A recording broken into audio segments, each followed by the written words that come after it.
The Lord be with you. A reading from the Holy Gospel according to Mark. At that time, Jesus called the people to him again and said to them, "Hear me, all of you, and understand. There is nothing outside a man which by going into him can defile him. But the things that come out of a man are what defile him."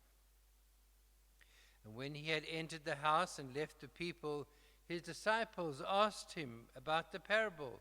And he said to them, "Then are you also without understanding? Do you not see that whatever goes into a man from outside cannot defile him, since it enters only his heart, but not his stomach? So passes not his heart, Do you not see that whatever goes into a man from outside cannot defile him, since it enters not his heart, but his stomach, and so passes on?" And thus he declared all food clean. And he said, "What comes out of a man is what defiles a man. For from within, out of the heart of the man, comes evil thoughts, fornication, theft, murder, adultery, coveting, wickedness, deceit, licentiousness, envy, slander, pride, foolishness. All these evil things come from within, and they defile a man." The Gospel of the Lord.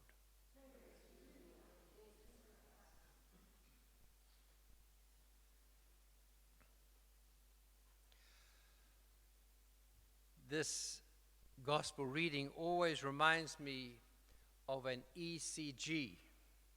I remember when I first went for one, I thought it was going to be pretty easy, and I went to the GP, and the sister said to me, "Run up and down these stairs, but be very careful." And I thought, what does she know? I'm a spring chicken compared to this old duck. And I was doing my thing, and when she stopped, she said, "Hold the bed." And I thought, I don't need to hold the bed. And then I went, whee, and I did need to hold the bed.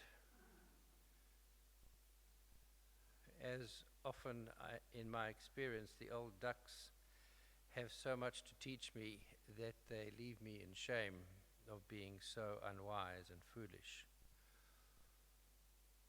But today our reading is about our spiritual hearts.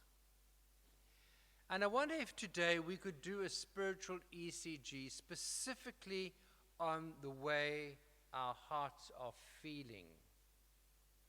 Because every day our hearts will feel different things. We're in a pandemic, we've just come back to church, so there's a bit of upliftment. How are we doing spiritually within our hearts, not in the practices? Because often we can judge ourselves very harshly. We haven't done this, we haven't done that. But God has really asked us, let us look at our hearts. How are our hearts doing?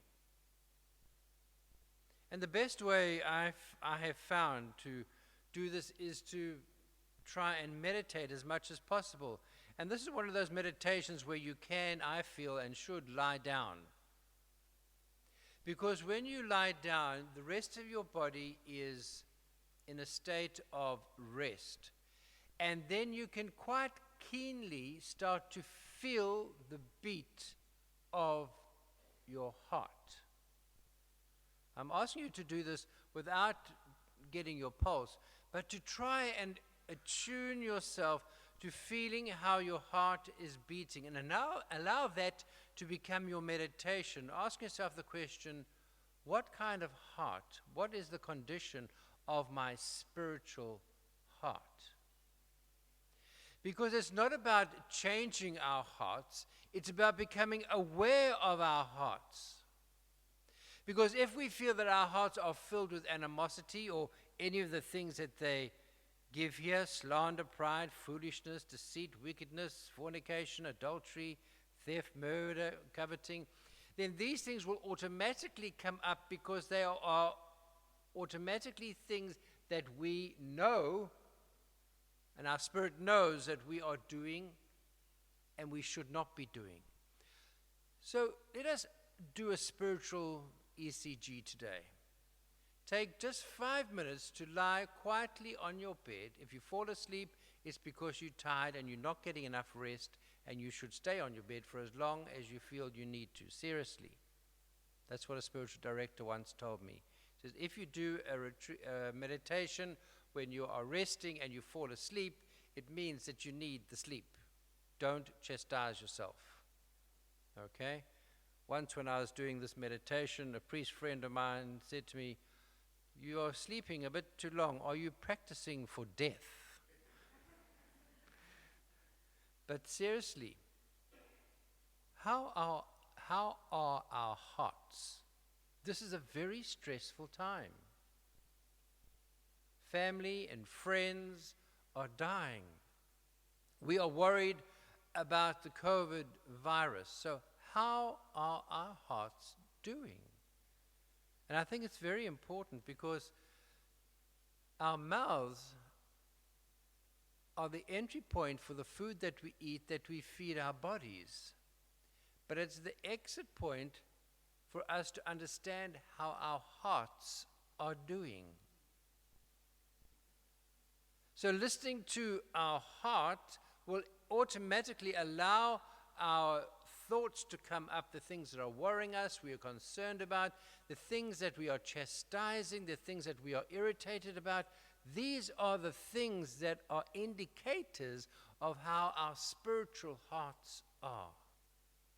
And remember, we're not here to judge ourselves, but to present it before God, as we do at every Mass, present ourselves before God so that He can transform it by His incredible grace. As you come into Mass today to receive the Eucharist, by us doing a meditation on our hearts, we are presenting ourselves to God so that He can transform the things that need to be transformed in our hearts. The more we try and do it out of our conscious mind, as much as we need it from time to time, we can clog the efforts of God doing the healing, rather than us believing that I have to do X, Y, and Z to be healed. It's presenting ourselves to God in a spirit of openness, where that anger, where that lack of forgiveness, where all those things that we all have an opportunity to have an encounter with God at a level we haven't allowed it before. We do it at Mass. Today, do it quietly at home, on your bed.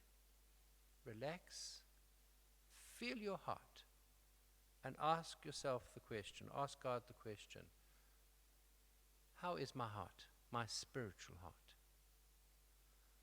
Amen.